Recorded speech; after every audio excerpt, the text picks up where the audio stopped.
It's the Real Estate Podcast, brought to you by ANZ Home Loans for financial well-beings. But we've then got the first home buyers trying to enter the market. So it's a bit of a double-edged sword, isn't it? It's fantastic for those selling, but for those trying to enter the market, it is so tough at the moment. That being said, it's still so buoyant and we can't see it stopping. And that is Deslie Taylor. And welcome back to the Real Estate Breakfast, right around Australia 7 days a week.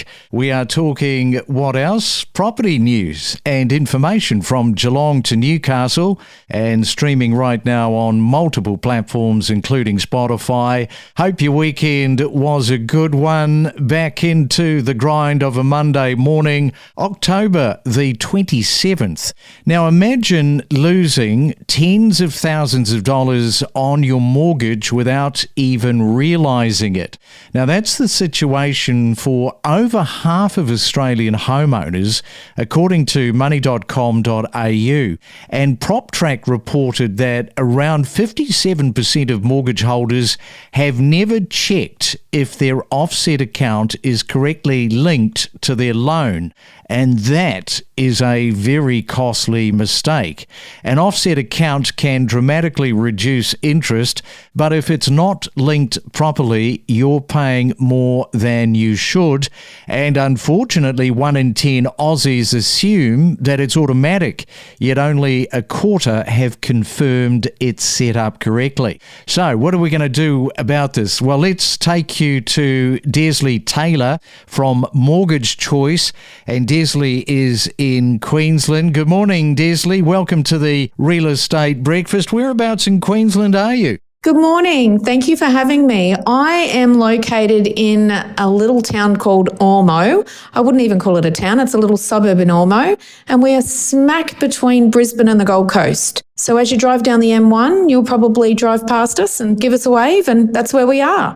Yeah, that area, that has been sort of going gangbusters over the last 3 years. You would know that only too well. So what's attracting people into your local market? Oh, look, it has been going crazy, and purely I think it's location. It's far enough away from Brisbane and the Gold Coast to be that little bit further away. So it is the suburbs, but you're close enough to Brisbane and the Gold Coast to only be half an hour drive away from either destination. Because it's so central and it's a fantastic community, I have to say, it's an amazing community. So yeah, it's attracting a lot of people and it's growing exponentially. Now, as I mentioned, 57% of mortgage holders have never checked if their offset account is correctly linked to their loan. Perhaps first off, because there will be a lot of first home buyers haven't bought a property yet and they might be unsure of what an offset account is. So perhaps just start there for us, Deslie. Absolutely. Well, an offset account is your everyday working account. It's an everyday transacting account. Some lenders have multiple. So it could be your working account, your savings account, your holiday account. So it's your everyday accounts that they purely link to your home loan in the background. So it's an account in which you will have your transactions going through, your savings sitting there. And basically on a daily basis, the lender will do a snapshot and it's like a set of scales. If your mortgage is sitting at $500 and if you've got $20,000 collectively in your bank accounts that are linked as an offset, you will only pay interest on the difference. So interest is calculated daily, charged monthly. So the more you have in your offset accounts, the less interest you will actually then pay on your home loan. So basically, the more you have in one, the less interest you will pay on another. So it is vital that you know that all of your accounts are linked. So every dollar that you have is working for you. Now, there's a mortgage expert who has shared a shocking story of a homeowner depositing $340,000, which is an inheritance, into their offset account, believing that they were saving on interest. The problem was, a year later, they discovered the account wasn't linked to their variable home loan, meaning no interest savings at all. So, Deslie, I'll get you to explain why this has happened and the scenario around it. This is a crucial mistake. Unfortunately, it will always come back to a customer error. No one will ever take responsibility. However, 99% of the time, it's admin error from the banking sector when a new loan is set up, when a refinance is completed. It's basically, unfortunately, admin errors and 9 times out of 10, human error, where someone has not linked the offset account to the home loan in the background. Now, this is generally done from the banking position as soon as settlement is completed. Therefore, I tell all of my clients, and I take the responsibility personally now, due to experiences of this in the past, to make sure that we follow up with the lender, or we instruct the client to follow up with the lender a week after settlement to ensure all of the accounts are linked. Yeah, that's the thing, is it's just a quick check that is going to potentially save you tens of thousands of dollars.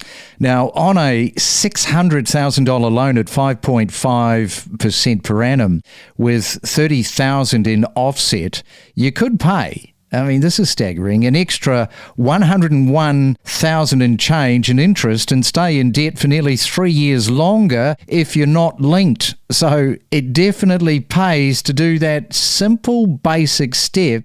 And what you're doing is you'd be saving a lot of people from just, heartbreak. Absolutely. And I've personally experienced where a client has assumed that their loan is offset. We have assumed that their loan is offset, only to find out that it's not. And then the result of the conversation with the bank in the end is, well, the client should have called. The client should never have assumed. So we take that ethos now. We never assume. We pick up the phone and we ask the question a week after settlement of any facility to ensure that it is being set up the way it needs to be set up.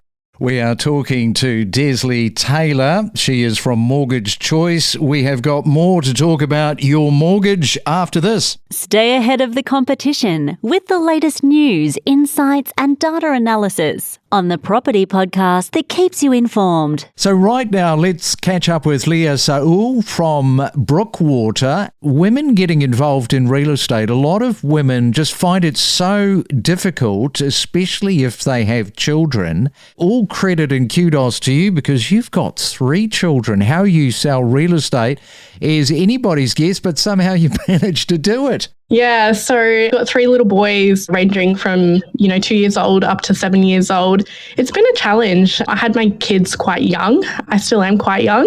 My husband, he's really supportive and he's been the shoulder I lean on to take the reins on the kids whilst I step into a career that's very dominated. It's a really good position to be in and I'm really grateful to be in this position.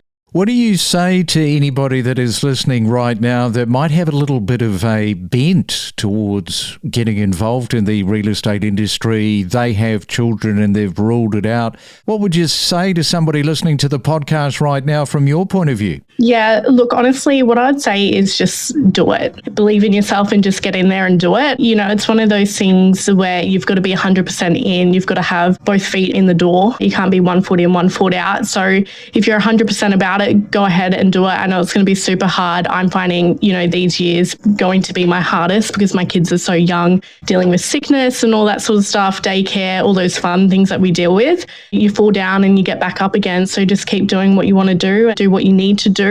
And if it's something that you're really passionate about and you really love, then yeah, just do it. Get into a job that's an associate and start from the ground up because that's how I started. We are just as addicted to property as you are. The Real Estate Podcast. And it is a Real Estate Monday, and we're talking to Deslie about your mortgage redraw offsets. And I want to talk about the First Home Buyers Guarantee Scheme and some other schemes that can make it a little bit confusing for first home buyers.